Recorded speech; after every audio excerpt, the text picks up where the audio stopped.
Downloading an app can be the start of a teen learning a new skill, discovering a community, or igniting their creativity. But parents should have a say in which apps are right for their teens. That's why Instagram wants to work with Congress to require parental approval wherever teens under 16 download apps.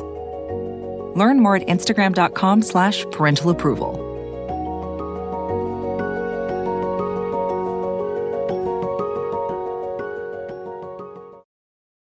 Luxury is meant to be livable. Discover the new leather collection at Ashley with premium quality leather sofas, recliners, and more, all built to last. No matter how many spills, scuffs, or pet-related mishaps come its way, the leather collection at Ashley is made with the durability you need for the whole family. Shop the new leather collection at Ashley and find chairs starting at $499.99 and sofas at $599.99. Ashley, for the love of home. To get the Crime Writers on After Show right now, go to patreon.com/partnersincrimemedia. I'm Rebecca Lavoie, and this is Crime Writers On.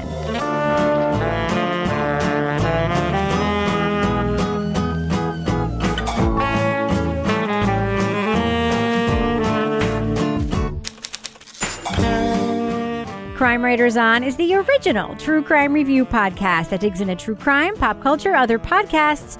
And on this episode, it's one of the greatest questions in true crime. Did Michael Peterson kill his wife at the bottom of the stairs? HBO's new dramatic series goes beyond the classic documentary. We'll review the Max original, The Staircase. Joining me to get that done and more is true crime author, TV journalist, and host of These Are Their Stories podcast, my husband and love of my life, Kevin Flynn. Hello, Kevin. Hello, Rebecca. Also with us is private investigator, certified pet detective, resident cat lady, and author of Dead on Deadline, Lara Bricker. Hello, Lara. Hello, Rebecca, and perhaps owl detective, we will say. I can't wait to hear about that. And finally, our captain of all things cynical, author of the City Trilogy, host of the Strange Arrivals podcast, and our Patreon Deep Dive Book Club podcast, Toby Ball. Hello, Toby. Also, owl advocate on this podcast. Hi, Rebecca. In a different way, he's an owl advocate. He's like the owl, like the free the owl advocate, right? Okay, yeah. Right. Yeah. Hashtag free the owl. Okay. We'll get to that fight. So, Kevin, this is Monday's episode of Crime Writers On. Of course, we have a second episode coming out this week on Thursday. What is coming up on that program? We're going to be talking about Netflix's hit series, Stranger Things, Season 4, Part 1. Well, guys, before we start the review tonight, can I just share a quick anecdote with you? Can we stop you? Well, so watching, of course, The Staircase, there's a lot in it about sort of like, this is not, I'm just loosely segueing into the story I want to tell you. I was thinking about the fallibility of memory, right? Fuck that segue. Anyway, today on Facebook, a bunch of my old high school friends were talking about, they were talking about how the junior high school we all went to, everyone joked that it looked like a prison. That was a building like a prison, right? Yeah. And in my mind, you're always like in your head, you're like, in my head, the thing from your childhood, could it possibly look as much like a prison as you thought it did? Yeah. And in New Hampshire, whenever we did stories about the Valley Street Jail in Manchester, I was always like, the Valley Street Jail looks so much like my junior high school. But my adult mind is like, there's just no way that my junior high school could look nearly as much like a prison as my childhood mind thought it did. So I looked up a picture of my junior high school, and I'm just going to show it to you right now. I'm going to leave it up to you to decide. Does this look like the Valley Street Jail or not? Show it to me, does, because yeah. I spent a lot of years in the Valley Street Jail. Oh, actually, yes, it does. Hey, So, yes. I don't know how long you've been doing radio, but photographs don't work on radio for the audience. I'm going to encourage people to look it up, and then I'm going to have you share it in the newsletter. Do that. I'm going to give you a pen, though. You So can write it doesn't that little work bit that down. I have like a cat draped over my shoulder in No. the podcast. No, That it's doesn't fun, but work But I for the will people say, at home. the whole bit isn't on what your cat looks I will like. say this is also a good plug to sign up for our newsletter Okay. at crimewriterson.com, because there will be pictures of my childhood junior high school in Freeport, New York in our newsletter. So people can sign up there and you can see for yourself that I did in fact go to junior high school in a building that looks an awful lot like a jail. Okay. So our new pitch for our newsletter is sign up for our newsletter and you can see what our junior high school looked like? Yes. Yeah, apparently. All right. And I love me some... People are like, where is that unsubscribe button on that newsletter? Listen, I love me some weird mid-century modern architecture. This building, though, did not hit it. It did not. For children. All right. Well, I cannot wait to talk about the series we're talking about tonight, of course. Apparently you can wait. Oh, Kevin. I'm going to go ahead and drop that first clip right now. What happened then? We were outside. And then she came in. And then I came in. And I found her. Michael Peterson said he found his wife at the bottom of the staircase after a fatal fall. But authorities believed when Kathleen Peterson learned of her husband's double life, he beat her skull with a blowpoke in a fit of rage. You didn't put in cause of death. I did. She bled out. Without skull fracture, blunt force trauma. Someone holding something caused the impact to make these wounds. That's not for me to conclude in here. You think the murder weapon just flew through the air, held by no one? But with the support of his family, a top-notch defense attorney, and a French film crew documenting his every move, Peterson stood trial in a case filled with twists and revelations. Despite holes in the evidence, the jury convicted him of murder. Just look at my fucking face, David. I hear you, Mike. I don't. I hear you. I don't need you to hear anything. I just need you to look at it. The longer I'm in here, the more likely it is I'm going to get killed. The Max original 8-part drama The Staircase, starring Colin Firth and Toni Collette, takes the story beyond where its namesake documentary left off.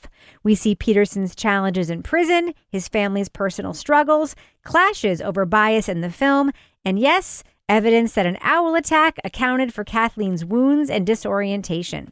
Spoiler alert, we are going to be talking about plot points from the first 7 episodes of HBO's The Staircase. So if you want to remain spoiler-free, go to the estimated time code in our show notes to hear our thumbs up or thumbs down reviews. Now, first off, we should acknowledge we are in fact talking about a fictional series and not the non-fiction documentary The Staircase. We all know that. Dramatized series, yeah. But it is also a scripted, fictionalized version of this case. Right. Which is something that we will be discussing. So I would like you all to know that in some of your notes, as I have read ahead, you are describing some of the things in this series as if you have learned things. I just want to say, we were watching a fictionalized series. You guys know that, right? Yeah. Because Laura, your first note to me says, it's hard to imagine gleaning something new from a case that's already been some explored, as if you were looking for new information. So did you feel like you were going into this looking for new information? Well, I did, because I was like, why would we have a dramatized version of the Staircase documentary if there wasn't something new to tell? Like, why are we hearing this story unless there's a new perspective or something new? You know, like everything right now is like remade, retooled, redone. Like we've had Carol versus Joe. We've had a lot of things. And this one to me was probably one of the weirder remakes that I've seen, I think, just in my like little worldview. Like The Staircase as a documentary, I think is one of the greatest true crime documentaries in terms of showing the criminal justice system and having access to the defense team and having like this complete behind the scenes access to what was going on in this case. So I'm like, and now just because like Colin Firth and Toni Collette are here, we're doing like another version. I guess, yeah. So I guess I was hoping to learn something new, but then I'm like, is this really new, or did they just make this shit up because like they're dramatizing it? So that's kind of what I'm coming away with. So Kevin, what do you think a dramatization of The Staircase could and should bring to the story? Well, I mean, if you're going to dramatize a documentary, you're going to have to provide a different point of view. So it's not just like going inside, right? Because we have the people talking, and then we have, you know, the documentary crew filming the people. Now we have the dramatization of the people documenting the people talking and stuff like that. But I do appreciate that they did go beyond where the story left off in the documentary. And so we get a better view of the subsequent years, Peterson behind bars, what the struggles that his family were going through, with, you know, things like sexual identity and substance abuse and, you know, just trying to find their place in the world after being through, you know, this chaotic journey. also sort of like what happened to, the different prosecutors and all the different people over the years. And of course, bringing in the whole owl theory. So I'm not equating that we quote unquote learned that with the same as the thing that we would see in a documentary. This is a dramatization, so we can only go by that. All right, we can't fault it for not being in a documentary. Right. It is what it is, so let's deal with it on those terms. As far as my understanding of the story, the life stories here, I did learn a lot because it only really goes only halfway through it, right. Goes up. And I'm looking forward to the series finale on Thursday.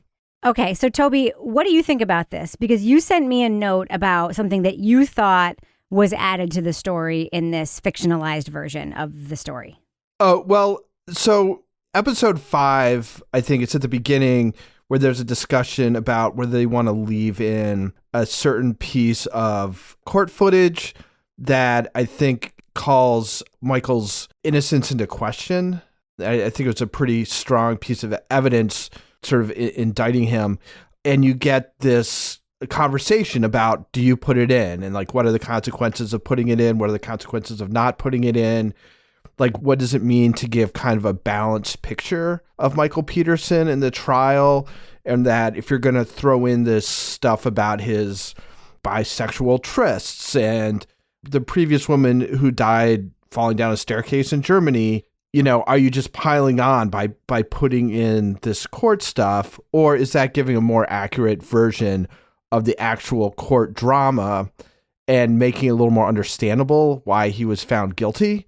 So anyway, this is what I felt was the kind of thing that it could add. Like, I think in my ideal version of it, a lot of it is about when you're watching a documentary, are you getting truth or are you getting this sort of truth through a lens of somebody else trying to make a piece of entertainment that they want to keep you going and have people enjoy it and stuff like that? And that's something we've talked about before, and they kind of touch on it, but it's not like a major part of this, I didn't think. Yeah, I agree with Toby. I thought that bit was really interesting when they talk about the thyroid cartilage, perhaps strangulation, but not really. It could be. It certainly wasn't strong evidence, but they did have the discussion about it, and we would play the clip, except it's all in French. True. So what's really interesting about that part, and I don't want to ruin it too much for you guys, is that a lot of that was fake. Because Sophie, as it turns out, this character, which is so critical in this scripted version, it turns out was one of 3 editors on the film.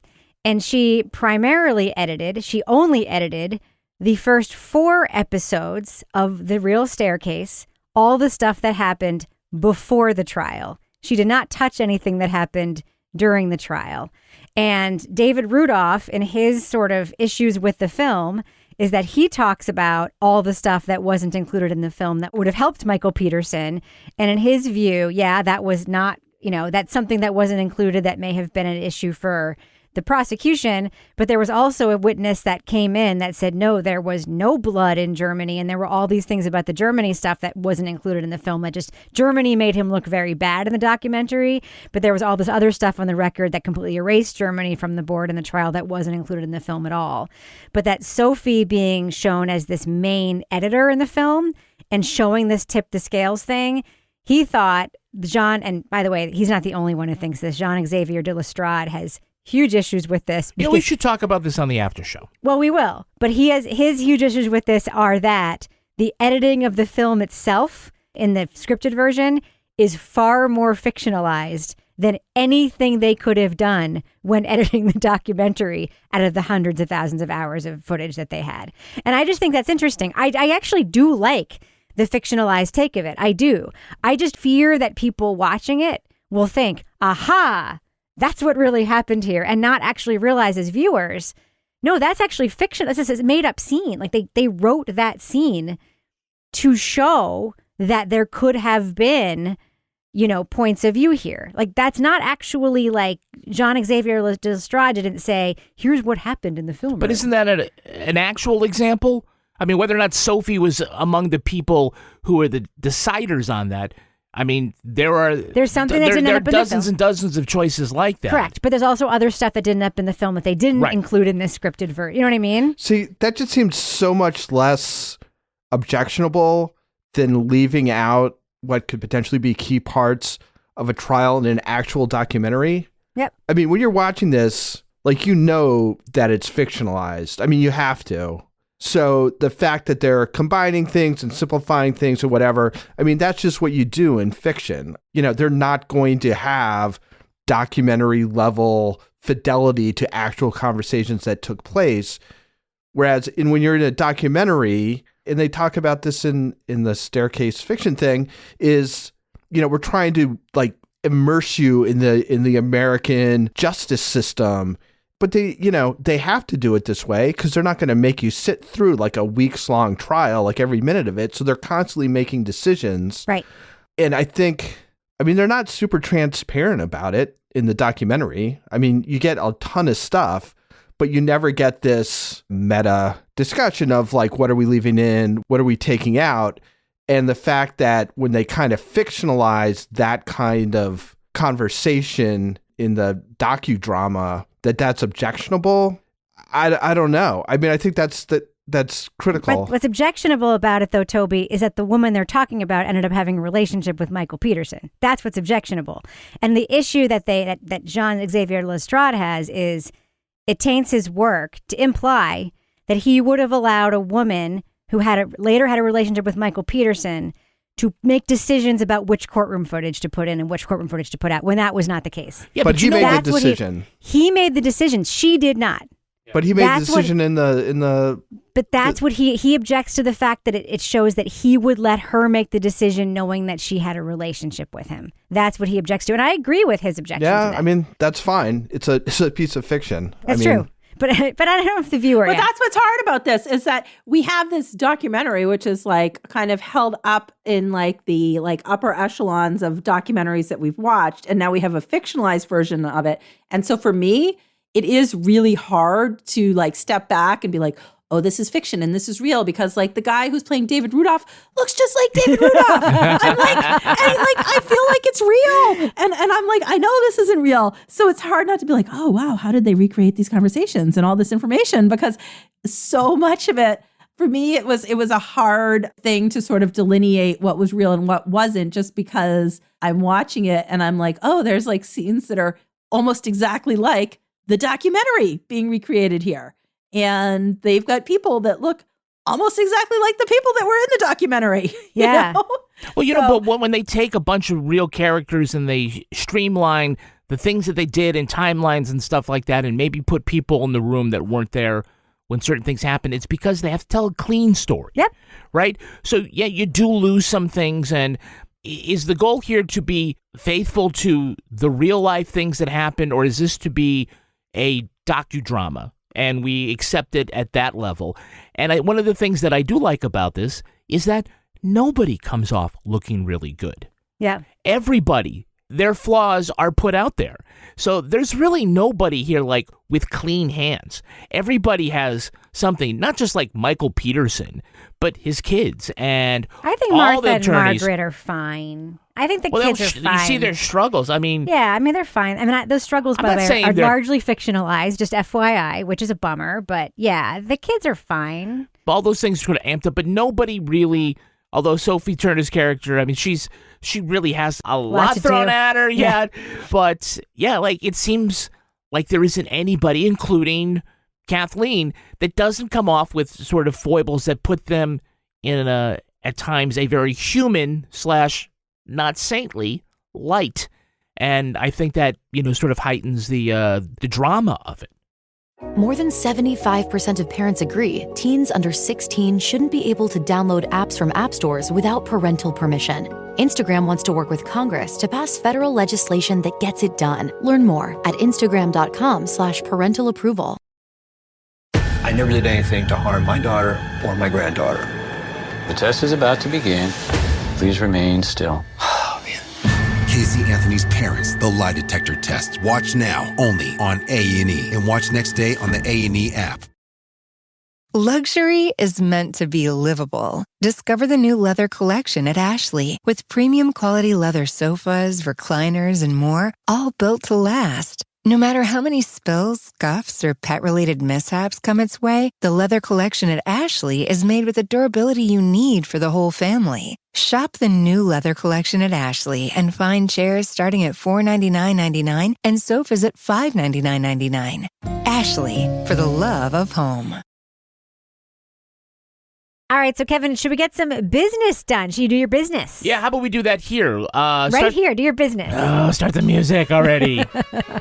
So on the Crime Writers On After Show that you can get on Patreon, we're going to be talking a little more about the staircase and about the people in real life who are kind of upset about what they're seeing. Oh, more than we talked about it in the show already? Yeah, we're gonna bring it to the next level. Okay. We're also going to talk about news out of Minnesota. Minnesota Public Radio is planning on shutting down APM Reports. That is the group that brought us In the Dark, just a couple of Peabody Awards. That's all they did. Got a man out of prison. So, yeah, got a man out of prison.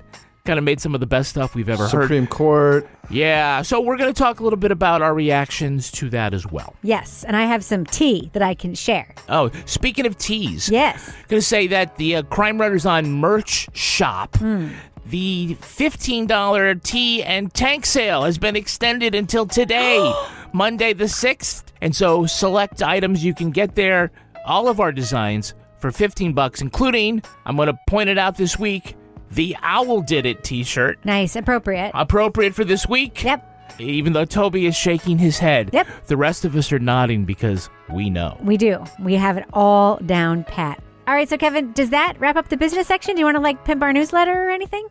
No, I don't need to do that. No, okay. If you want, hey, but if you want to get to our store, it's crime.threadless.com. Okay. All right. Does that end the business section, Kevin? Yeah, that ends the business section. I'm going to fade that music out right now.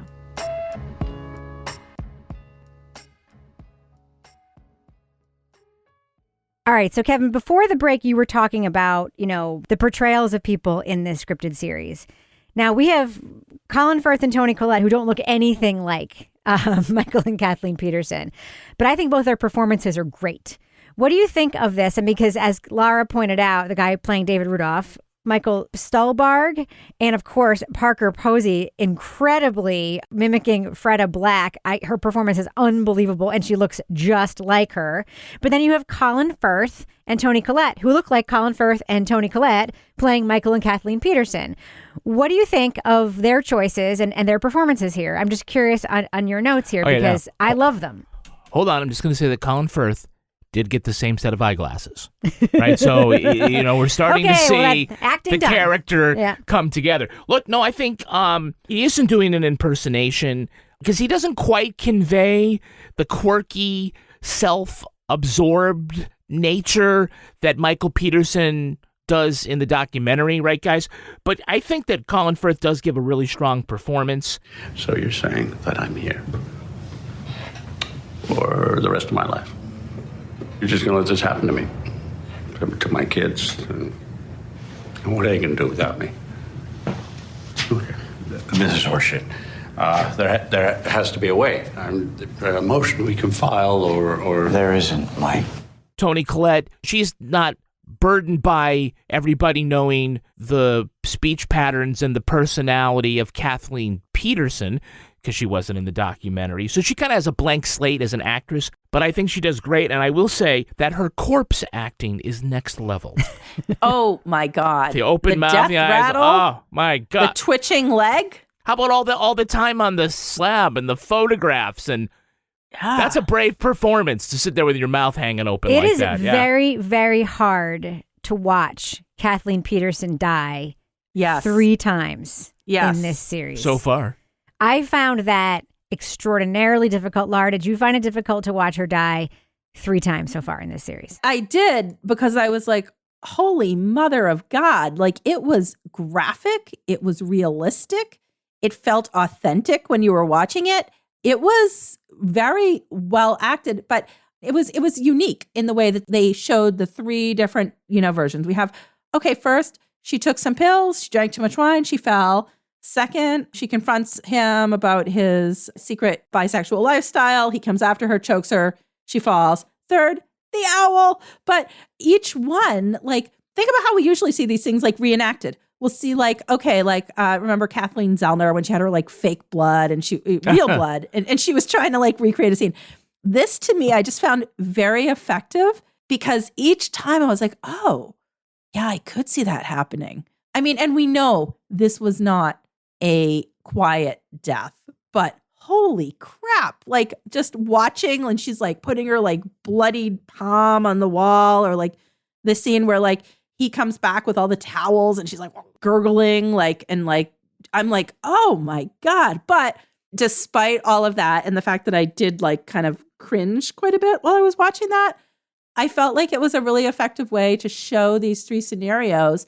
And when you watch them, for me anyway, I was in like the mindset of the person who was putting that forth as what they felt happened. Like I was like, oh, I can see how this person thinks she just got drunk and fell down the stairs. Oh, I can see how this person thinks Michael Peterson did it. Oh, I can totally see how the owl did it. So each one to me, I could really feel like I understood why people were buying into these theories, but they were hard to watch. I mean, like, they were sincere. Each of the three scenarios, they did it sincerely.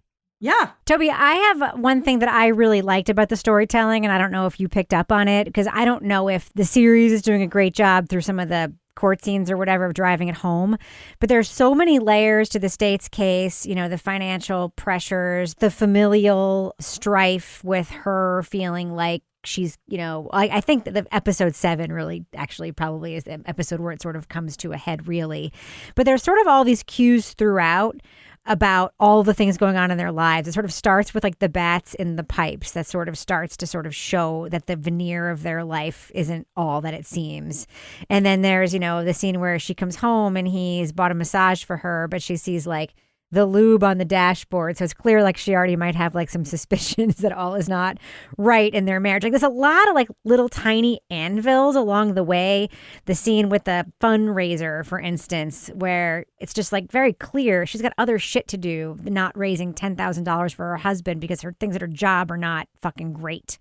What do you think of all these like sort of small cues along the way? Because to me, Toni Collette's performance is really like what makes that stuff work. And that's really kind of what I was paying attention to the most during these sort of more like expositional parts of this series. Yeah, I mean, I guess that's another thing that you didn't see quite as much, obviously, in the documentary, since they don't have footage of that stuff, but it's sort of what is the effect of Michael's self-absorption on her. So yeah, I mean, again, and you're mentioning that, I hadn't really thought about it too much, but now that you mention it, like that's another thing. Like I kept trying to think, it's like, what would possess somebody to make this? And when we talk about the owl, I'll got some other thoughts, but once you've sort of committed to doing it, it's like, what are you going to add? And I think that's one of the things. And I think it, you know, that seems to me valid, you know, knowing people who are self-absorbed, and then how does that affect their spouse? And how does that affect the kids? The dynamic with the kids, they're not like a completely functional family, but the documentary, it just seemed like very odd. Yeah. And this, it just seems sort of odd, but in a sort of homogenized docudrama kind of way. So yeah, I think that's a good point by you. Congratulations. And Good job. Well I would done. like to echo it. Well, thanks. I mean, it kind of comes together for me, Kevin, in that incredible scene in the Chinese restaurant, right? Where she completely fucking loses it. Right. And you just wander through life, going to the gym and yelling at the dogs and spending my money, promising these big, beautiful dreams like Paris, and then you don't do a goddamn thing to make them happen. I mean, I thought I married a man, and turns out all I got was a boy who is only good for getting drinks at the bar. We've seen all these things. I mean, we see the devolution of the sons. You know, what we learn about him giving up Martha as a baby because he doesn't like want to deal with her. When we see Kathleen driving the sons around and like giving them money, and like she really is holding their life together with tape and glue. And then we see her lose her entire retirement savings and fucking lose it with him at the restaurant. Like, it was satisfying. It was. And then she goes home, Kevin, and blows all the bats out of the attic with a fucking leaf blower. Yeah. I loved it. Jeez. All right, so And that made for good hunting grounds for owls after that, I think. well, that's what we have to talk about is the owl theory, because the owl theory in real life does come into play. The Audubon Society, by the way, is fully on board with the owl theory. A lot of scientists are fully on board with the owl theory. A lot of coroners around the country are fully on board with the owl theory. The owl theory is not fringe anymore in the world of the Peterson case and in the world of sort of forensics. That's just a fact. I learned what's something that really surprised me that I learned while watching this is that Kevin is on board with the owl theory, which is a thing that I didn't actually know. I've always been on board I with didn't know that. Yeah, I'm the only one who's not on board. I didn't know Kevin was on board with it. I thought you were sort of like, I don't know, man. I don't know. I didn't realize you actually believed the owl theory. Well, I think the more that you get into it, Yeah. I mean, it isn't just sort of this thought. I mean, there's evidence that points to this possibility. And again, we already had this discussion about gatekeepers and showing what is the real truth and what's not, and do you put your thumb on the scale. It is the one theory that accounts for all of the evidence, the scratches, the blood over here, as well as over here, the microscopic feathers in her fingers, along with her hair and a pine needle, and the shape of the wounds that, didn't break the skull. I mean, it is the one thing that accounts for all of these things. The tussle with the owl explains the scratches and pinpricks on her face, her nose, her hands. It also explains why there are no skull fractures, and it tells us why. In the examiner's report, hair was noted to be grasped between the left and right hand. She was trying to fight off the owl as it got tangled in her hair. To see it dramatized as we did, again, in a very sincere way, this is how that probably could have played out if that's how it happened. I always sort of envisioned, this owl flies into the house and then, attacks it and flies away. I never thought that. Yeah. I never thought that. And was kind of in shock. And kind of, especially if she'd been drinking and had Valium, the shock of that. And then she tries to go up the stairs and she falls. How fucking unlucky. Let's just say it is the owl. Yeah. So, Toby, I'm just asking you to suspend your disbelief for a second. How fucking unlucky is Michael Peterson that he is such a goddamn liar and then his wife ends up being killed by an owl? That's where your suspicion comes. That's where your complete disbelief of the owl theory comes from, right? Because he's a huge fucking liar. Yeah, and I think what people are willing to accept to pin it on the owl is less than you'd be willing to accept to pin it on an individual person. It seems like it's well, it could have been, and that's good enough. So I don't know. I think thousands and thousands and thousands of people watched The Staircase and thought about it and thought, this nice man, or well, maybe not this nice man, this weird dude, he probably didn't do it. And what else could it have been? Somebody came up with the owl and people kind of jumped on it. And, it does fit. It works better. There's a case to be made for it. I just don't know.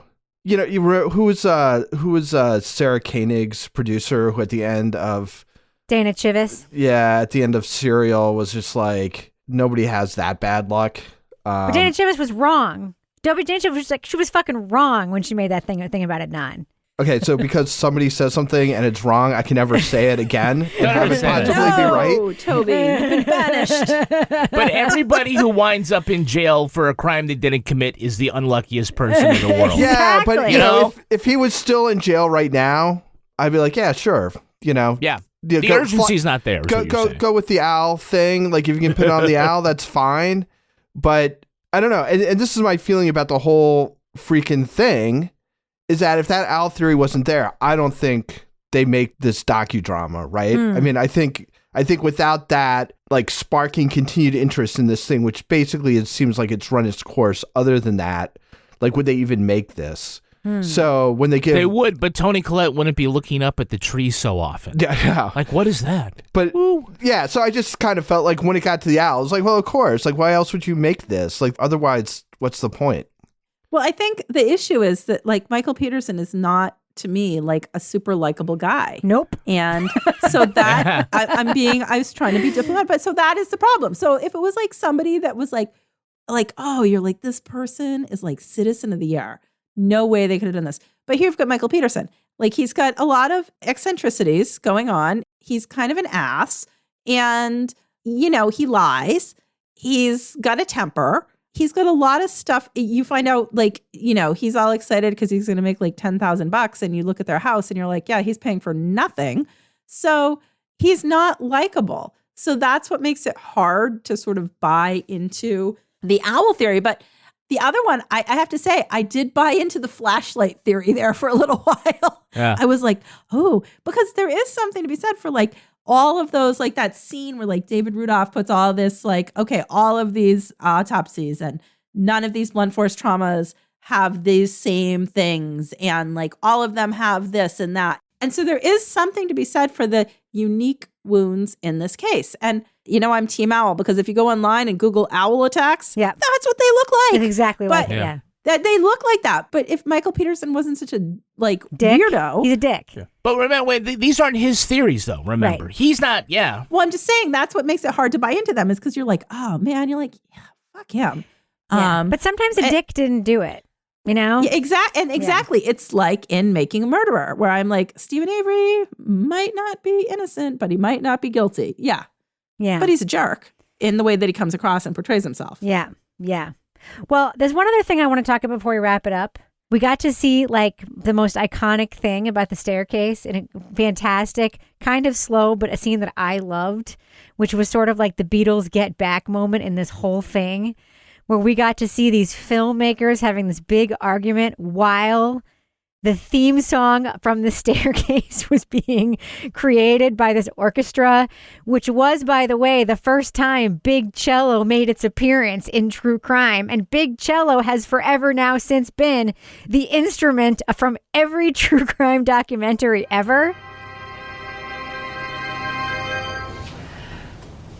Okay, slower still. Yes.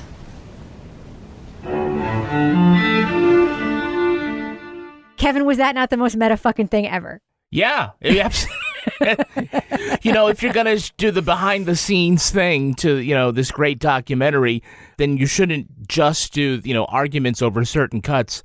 Yeah, the music is really important to our genre. And so to have a wink at that, that's perfect. And then making them do it over and over again. Again, sorry, yelling at them in French doesn't really, you know, doesn't translate. More mournful. He's marching slowly, more mournful. Okay, so we'll just translate for the audience who hasn't seen it yet. They're yelling at the orchestra to do it slower over and over again, and it's fucking great. That's Big Cello, man. Big Cello. Big Cello. More than 75% of parents agree teens under 16 shouldn't be able to download apps from app stores without parental permission. Instagram wants to work with Congress to pass federal legislation that gets it done. Learn more at instagram.com/parental approval. I want people to understand this ordeal. It's taken a toll on both of us. Casey Anthony's parents respond after 15 years of allegations. I've gotten blamed for something I didn't do, and it tears me up inside. This can change our life. This is serious. This is their final response. The test is about to begin. Please remain still. Casey Anthony's parents, the lie detector test. Watch now, only on A&E. And watch next day on the A&E app. Luxury is meant to be livable. Discover the new leather collection at Ashley with premium quality leather sofas, recliners, and more, all built to last. No matter how many spills, scuffs, or pet-related mishaps come its way, the leather collection at Ashley is made with the durability you need for the whole family. Shop the new leather collection at Ashley and find chairs starting at $499.99 and sofas at $599.99. Ashley, for the love of home. All right, well, I think we should do what we do. Let's let our listeners know. Should they check out The Staircase, the adaptation available on HBO Max? It is a scripted series based on what I consider to be the Citizen Kane of true crime documentaries. Laura Bricker, what do you think? Thumbs up or thumbs down for this new adaptation of The Staircase? I'm sort of like ambivalent about this adaptation of The Staircase, because I feel like, number one, The Staircase, how can you duplicate that? That was one of the greatest, you know, me with my defense background. I loved the access that we had to the defense angle and the whole case. You know, it's up there in the upper echelon of true crime documentary. So like, why do we need a new version of it? Colin Firth, who I have like a super crush on in every other movie, looks ugly and non-handsome in this movie. The best scene is when there's an empty nester party and like Kathleen jumps into the pool in a drunken stupor. That was kind of entertaining. So I found the pace of this slow in the beginning. It did drag. I had to start it several times before I could get into it. But later episodes, I really did enjoy, where we got into the owl theory, where we got into the relationship between Michael and one of the documentary makers. And I mean, I'm going to give it a mild thumbs up, but I think that it was, I mean, The Staircase we know is long. The Staircase remake didn't need to be this long. It was okay. I didn't love it. I didn't hate it, but I guess I just feel like you really can't recreate the original, because the original is just one of my favorite true crime pieces of media. And I just don't know why we needed to recreate it.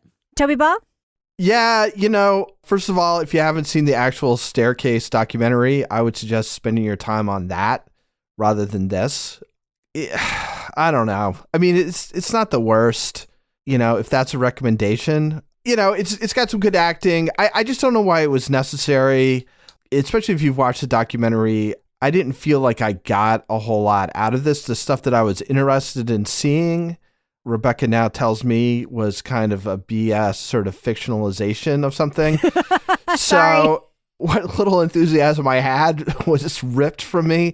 So I guess I'm a thumb sideways. Like, I can't really recommend it, but it's not horrible. But again, it's like, why not just watch the documentary? If you haven't watched the documentary, watch that. Like, that's classic. It's like A+ stuff.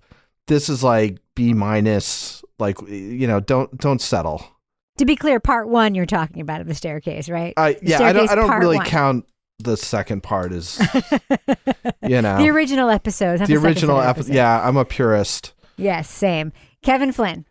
Yeah, I'm a thumbs up. I'm going to push back a little bit on my panelists. I don't think we should be asking the question of why was this made? I don't think that is relative to a thumbs up or a thumbs down.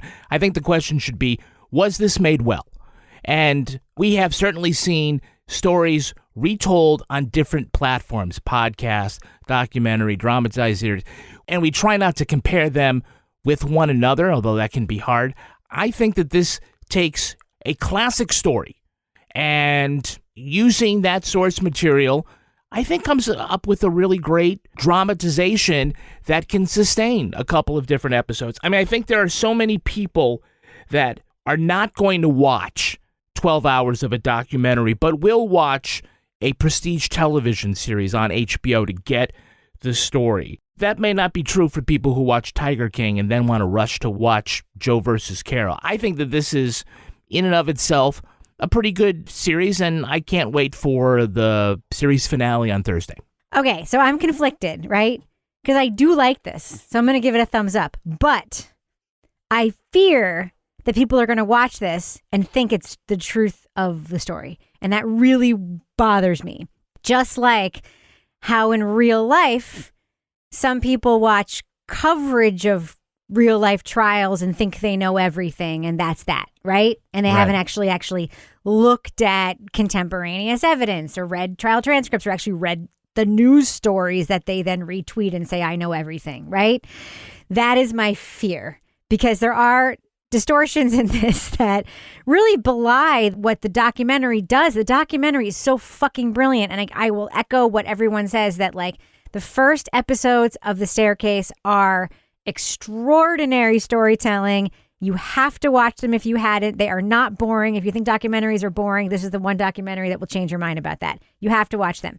That being said, this is entertaining for me. I think it gets better. The first couple episodes are a little slow, but it gets better and better and better. When it gets better is when Toni Collette is in it more. That is my unifying theory of this series, because the more Kathleen Peterson is in it, the better it gets. Also, the more the sort of point of view of like, not making the film, the scenes and the things, but cutting it, whatever, but the sort of more like the film starts interfering with the case, that gets interesting to me too. But I think that when Kathleen Peterson sort of makes the appearance, that's stuff we've never seen before. The documentary obviously couldn't have shown that. That to me is when this starts to sing a little bit. And now I'm entertained by it. So I have to give it a thumbs up, even though it does worry me, kind of like the To Die For effect, that people will watch this and think this is what's true. Now it's time for my favorite part of the podcast, a little something I like to call the crime of the week. They're all shook up in Las Vegas now that lawyers want to prevent Sin City's chapels from doing Elvis-themed weddings. What? Authentic Brands Group sent cease and desist letters to several chapels claiming they're not licensed to use the king's likeness. Wow. Weddings are a $2 billion business in Vegas. One chapel says it does more than 6,000 Elvis-themed ceremonies a year. The letters don't have the force of law and aren't aimed at any Elvis impersonators or stage shows. But the move might just be one for the money. Suspicious minds think the company is hound dogging, trying to force the chapels into paying licensing fees. Some have transitioned to generic rock and roll weddings. Others are waiting to see if Elvis will be leaving their buildings. Panel, it's now or never. You gotta sing it. Come on, sing it. I don't know that one. Anybody know that one? No. It's now or never. Oh, I know that one. Yeah. Okay. Panel. It's now or never. If these Vegas wedding chapels can't use the king, what is their plan B? Laura Bricker, what do you think? I'm voting Toby Ball. Toby, what do you think? They're going to get disappointing returns on that one. What do you think plan B is if these Vegas wedding chapels can't use the king? Axl Rose, of course. Oh, yeah. What do you think, Kevin? Well, they won't have to change any of the signs if they change to Elvis Costello-themed weddings. Oh. It's great if your name is Allison or your grandmother with dementia is named Veronica, but otherwise, it's just a lot of songs where you complain about your ex or Margaret Thatcher. Huh. What about the other greatest Vegas residency in the history of Vegas? Tom Jones? Wayne? No, I am the greatest Wayne singer Newton? in the history of the world. The Celine Dion-themed weddings. Oh, God. Gonna have the Celine Dion-themed divorce. Go on and on. All right. Well, that should do it for us. Laura Bricker, if folks want to reach out to you and give you their plan Bs for their Toby Ball themed weddings, how can they find you on Twitter to send you pictures of what that might look like? They can find me at Laura Bricker, and I would encourage Flat Toby to be a guest at any of our Crime Writers On listener weddings that are happening this season. Oh my God, that would be Flat so Toby amazing. wedding A Crime crasher. Writers On themed wedding can even Oh, no. Don't Imagine. give people ideas. Toby No. Ball, if people want to reach out to you so that you can get your minister's license and officiate their Crime Writers On themed Groom, weddings. thumbs up or thumbs down? Yeah, we got to get those crime writers on, napkins and tablecloths. And Yeah. That's right. How can they find you on Twitter if they want ideas for that, Toby? At Toby Ball and H. Kevin Flynn, you'll also be willing to get your license and officiate some weddings, won't you? Absolutely. How can people find you if they want you to do that? I'm at Kevin P. Flynn. And if you want to follow me on Twitter or Instagram, I'm not available to officiate weddings, but I will encourage my husband to do so. You can find me at Reb Lavoie. Follow the show on Twitter at Crime Writers On, and please join our incredible community in our official Crime Writers On Facebook group. Just go to our regular Facebook page, find us on Facebook, and hit join the group. Support the show at patreon.com/Partners in Crime Media. You'll get our 4 podcasts that we make there. They are all awesome. Our theme song was composed and performed by Ty Gibbons. Our line editor is the incredible Olivia Burdett. The executive producer of this program is Kevin Flynn. Who's that? This show was recorded in the Yoga Loft above the Bodega in Bay St. Louis, Mississippi studio, otherwise known as Studio C, the closet in our New Hampshire basement where everything is pure filth. Pure tea filth. On behalf of all the crime writers, thanks so much for listening. We will catch you later. Toby, you should rent an office. That's a great business expense. Yeah, except that I don't... What would I use an office for? It's a nice place to hide. Not everyone needs a place to hide, Laura. I'm trying not to hide. That's the whole thing. I'm trying to be out there. Laura, needing a place to hide is a very unique problem that we don't all share.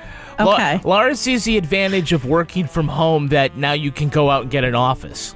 Yeah, I like it because I'm I need to go to the office. She's playing office. She's like it's like playing house. Yeah. She wants to run away and join the office.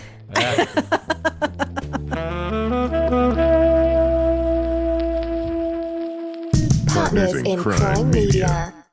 Luxury is meant to be livable. Discover the new leather collection at Ashley with premium quality leather sofas, recliners, and more, all built to last. No matter how many spills, scuffs, or pet-related mishaps come its way, the leather collection at Ashley is made with the durability you need for the whole family. Shop the new leather collection at Ashley and find chairs starting at $499.99 and sofas at $599.99.